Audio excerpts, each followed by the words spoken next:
안녕하세요. 현대 마린시티에 있는 마린파크 상가 관리당 의장인 전은진입니다.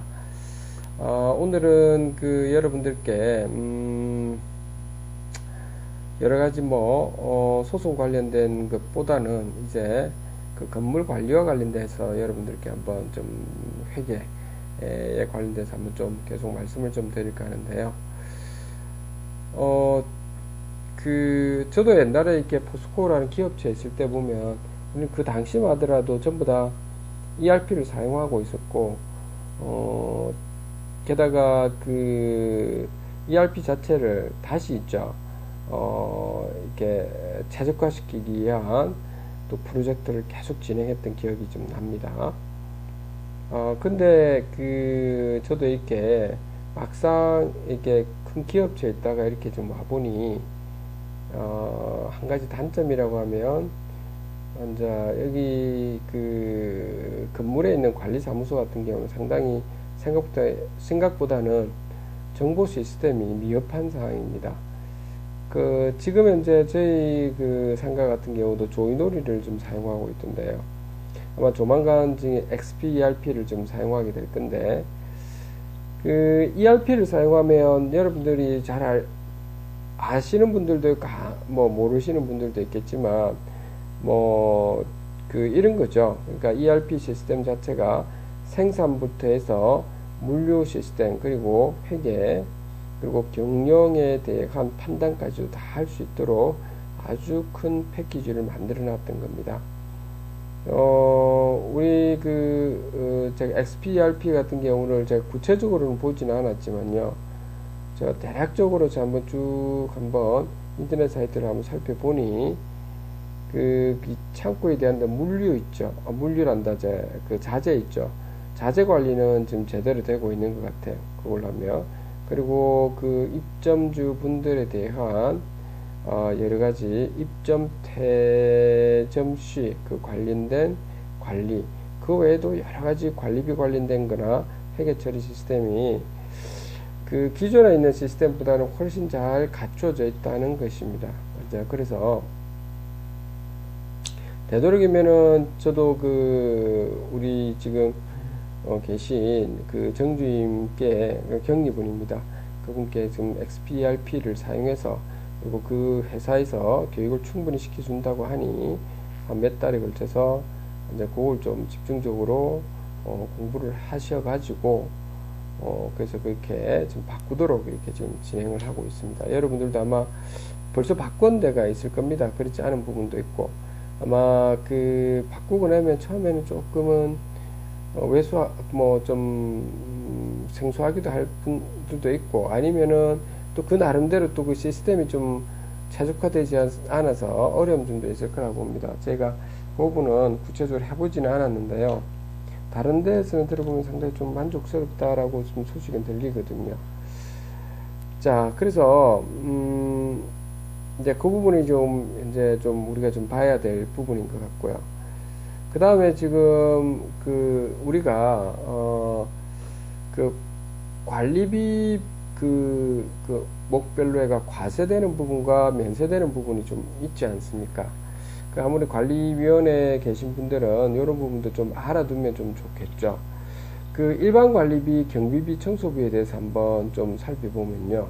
만약에 일반 관리비, 경비비, 청소비에서 만약에 본인들이 자치 관리를 한다면, 과세 대상에서 제외되는 거죠. 부가가치세법 제12조 제3항에 좀 나와 있습니다.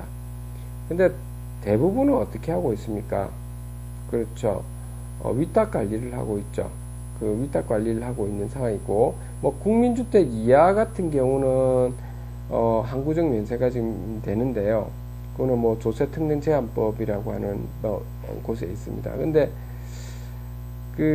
대체적으로는 135m 제곱보다 훨씬 크다 않습니까? 이하 되더라도 면세가 좀 들어갑니다. 근데 다 이게 135m 제곱 이상으로 여러분들 건물은 좀 큰 개수이기 때문에 일반 관리비라든지 경비비, 청소비 같은 경우 위탁 관리는 과세가 되고 있죠.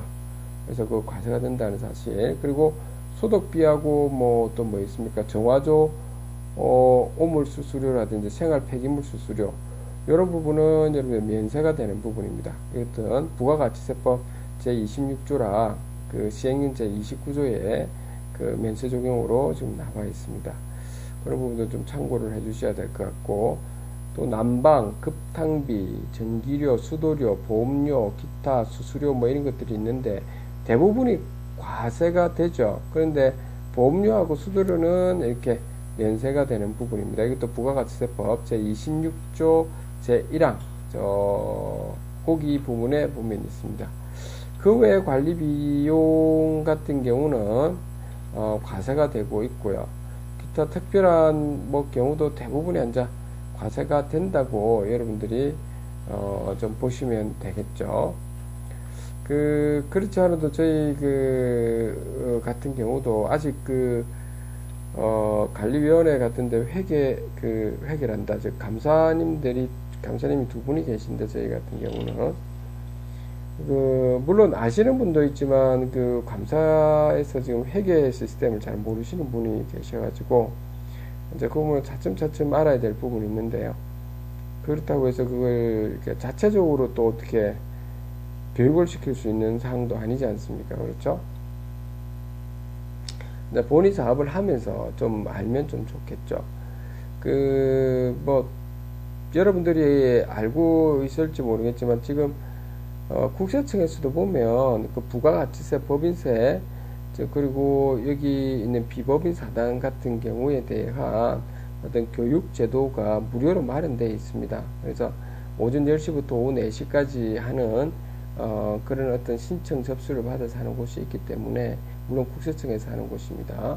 그래서 여러분들 그걸 좀 참조를 해서, 특히 관리위원 분들께서는 한번 시간이 좀 되시면, 물론 업이 바쁘시지만, 여러분들 업을 하는데도 좀 도움이 되실 겁니다. 그래서 꼭 한번 그런 곳에 좀 참석을 해보시는 것은 어떨까라는, 이런 생각이 좀 들더라고요. 그리고 여러분들 마지막으로 여러분들께, 말씀드리고 싶은 부분이, 우리가 이런 어떤 상가 같은 경우 집합 건물은, 저희 상가는 그때도 말씀드렸다시피 완전 상가로만 이루어졌다고 했죠. 그러다 보니까 오히려 주상복합 아파트보다는 좀 괜찮은 점이 있습니다. 상가만 전부 다 관리하면 되는 상황이고, 이권이 그렇게 상가에서의 이권밖에 없기 때문에, 그렇죠. 아파트하고는 또 다른 어떤 충돌이 있지는 않기 때문에, 어떻게 보면은 그럴 거라고 제가 봅니다. 다만 우리가 지금 관리단에서 특별히 챙겨야 될 부분 중에 하나가 뭐냐면, 아까 말했던 회계 시스템 부분을 좀 챙겨야 되겠죠. 저도 경리분한테 물어보니 출금, 입금, 대체 전표 중에서 저도 볼 때 그럴 것 같아요.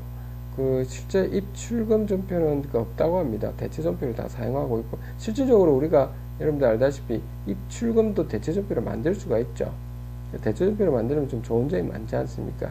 회계 자체를 좀 더 투명하게 여러분들이 이유를 볼 수가 있는 거지 않습니까? 그래서 그럼 대체 전표로 여러분들 본 부분을 여러분들 감사분들은 한 달에 한 번씩이라도 좀 보는 거 좀 좋죠. 그렇죠?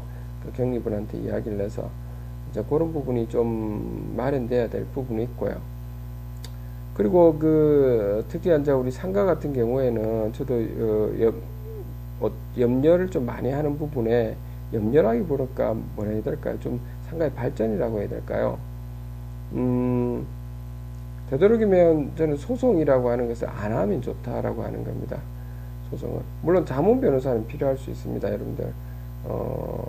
필요한 경우가 참 많죠. 어떻게 보면, 꼭 필요한 경우가 있을 겁니다. 그때는 자문 변호사님을, 이제, 이렇게, 1년이고, 2년이고, 3년이고, 이렇게 걸쳐서 자문 변호사를 좀 두는 건 좋은데요. 소송은 가급적이면 안 하는 게 좋죠. 저는 그렇게 생각하고 있습니다. 저도 이렇게 법에 대해서 나름대로는 공부를 좀 아주 많이는 아니지만 나름대로는 좀 많이 알려고 노력을 좀 했었는데요. 법이라고 하는 부분은 어떤 한 사람의 일방적으로 이렇게 누구를 갖다가 편을 들어주고 이런 부분은 아닙니다. 뭐 또 그 왜냐하면 그 상황별로 좀 다르기 때문에 좀 그런 부분이 있지 않습니까? 그리고 우리나라 같은 경우는 좀 중국 같은 경우는 판례를 지금 하급심 판례를 다 보여주는데 반해서 우리나라는 하급식 판례들도 다 보여주지 않기 때문에 실제적으로 이렇게 몰라서라도 있죠. 이렇게 소송을 하고 보는 경우가 사례들이 좀 있죠. 그래서 그런 부분이 되도록이면 앞으로 우리나라도 정보공개 청구가 돼서 그런 부분 바뀌어야 되겠지만은 어쨌든 간에 소송은 좀 되도록이면 자제하는 게 좋고요. 꼭 소송을 해야 될 경우는 있겠습니다. 꼭 소송을 해야 되는 거. 그러니까 관리사무소가 하지 않으면 안 되는 거. 직무에 그 해태했던 해태함으로 인해 가지고 어떤 전체 우리 그 입점주분들 또 구분 소유주분들한테 해를 끼치는 이런 경우가 있을 겁니다. 이제 그런 경우는 소송을 해야 됩니다. 그래서 관리사무소장님이나 이제 관리위원회에서는 반드시 직무를 해태하면 안 되죠. 그 중에 대표적인 것이 하자보수 청구라든지 하자보수 보증금 지급 청구 같은 경우가 되겠습니다. 그거는 반드시 여러분들이 관리단이나 관리사무소에서 반드시 해야 될 사항이고요. 또 하나는 관리비 청구 소송이 되겠습니다.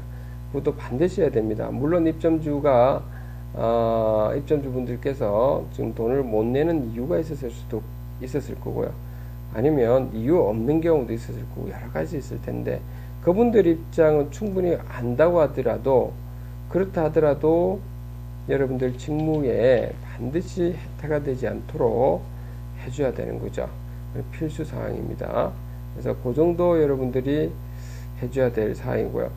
그 가끔 보면은 그 이런 부분도 있더라고요. 그러니까 하자보수 소송을 하는 데서 개인 호실별로 되어 있는 부분에 대해서 이렇게 손해배상 청구가 들어가는 부분까지도 관리단에서 해주는 그거는 좀 바람직하지가 않습니다. 여러분 그거는 구분 소유자 개별로 하는 것이기 때문에 그거는 여러분들이 알고 계시죠. 근데 그래도 뭐 그냥 해주면 어떠냐 했었는데 그런 거는 좀 아닌 거는 같고요. 그래도 해야 될 것과 말아야 될 것을 좀 구분해서 우리는 좀 해야 될 것 같습니다. 그래서 되도록이면 제가 오늘 좀 두서없이 이야기했는데요. 부가가치세 결론을 좀 내릴게요. 부가가치세를 납부해야 될 부분과 납부하지 말아야 될 부분이 있지 않습니까? 그렇죠. 그 일반관리비, 청소비, 경비비, 소독비, 정화조 업물비, 생활 폐기물, 그 다음에 수수료, 그 다음 난급당, 전기수수료, 그의 관리비용 이런 것들에서 그 비용을 넣어야 될 거 말아야 될 거 오늘 좀 이야기를 좀 드렸고요. 그에 못지않게 우리는 그 감사가 되신 분들은 좀 회계를 조금 알 필요가 있다라고 하는 부분이고, 물론 그 의장은 당연히 알아야 되죠, 저도. 그래서 저도 이번에는 조금 봐야 될 것 같아요. 지금 감사님들한테 좀 맡겼는데 좀 회계 시스템을 좀 몰라서 어쩔 수 없이 제가 볼 수밖에 없는 상황인 것 같습니다. 그리고 여러분들이 마지막으로 되도록이면은 소송은 하지 않는 것이 좋다라고 제가 그 말씀을 드렸지 않습니까? 그렇죠? 그래서 소송은 여러분들이 되도록이면 안 하는 걸로 좀 했으면 합니다.